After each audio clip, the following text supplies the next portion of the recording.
Bonjour à tous et toutes, je fais une petite vidéo concernant le frère Paul Adrien et d'un short qu'il avait réalisé il y a un petit moment au sujet de Moïse et le veau d'or. Alors, dans cette parodie très malvenue, je pense, eh bien, il reproduit le passage de Moïse qui monte au mont Sinaï pour recevoir les tables de la loi de la part de Dieu. Et pendant l'absence de Moïse, le peuple hébreu qui attend Moïse eh bien, commet un péché d'idolâtrie en adorant le veau d'or.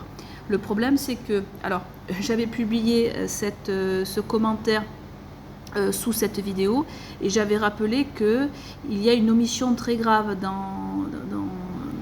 dans cette vidéo parce que frère Paul Adrien ne parle pas du châtiment de mort qui a frappé 3000 Hébreux. Donc la conséquence de la désobéissance à Dieu a eu l'effet d'un châtiment.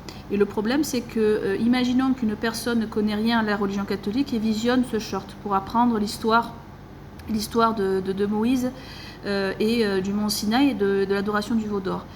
Eh bien, en fait, cette personne ne va pas avoir l'enseignement, un enseignement fidèle à ce qui est écrit dans la Bible. Et c'est très grave, je trouve, parce que j'ai l'impression que frère Paul Adrien appartient à un courant de pensée qui est le catholicisme libéral. Alors, je ne déforme pas ses propos parce que dans une interview, il l'avait dit lui-même.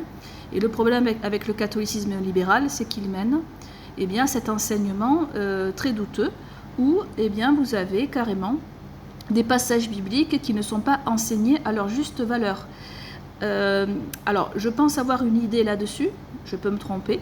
Je pense simplement que frère Paul Adrien n'a pas voulu montrer certaines réalités violentes dans l'Ancien Testament et il a préféré faire cette parodie très douteuse.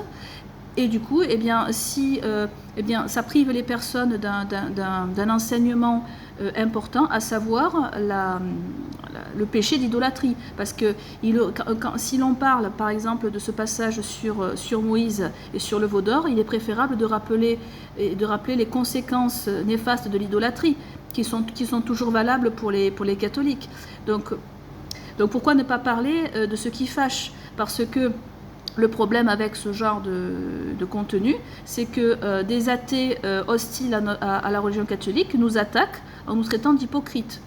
Donc c'est très grave, c'est très grave. Il vaut mieux rappeler certaines vérités, même si ça fait partie de l'Ancien Testament et que supposément l'Ancien Testament serait violent, mais il faut expliquer pourquoi l'Ancien Testament contient des passages violents. Si vous avez des catholiques libéraux qui n'expliquent pas le contexte, qui n'expliquent pas pourquoi les Hébreux ont vécu telle ou telle épreuve, eh bien vous avez, finalement, les gens, quand ils vont apprendre la vérité, ils ne comprendront pas et ça risque même de les faire apostasier.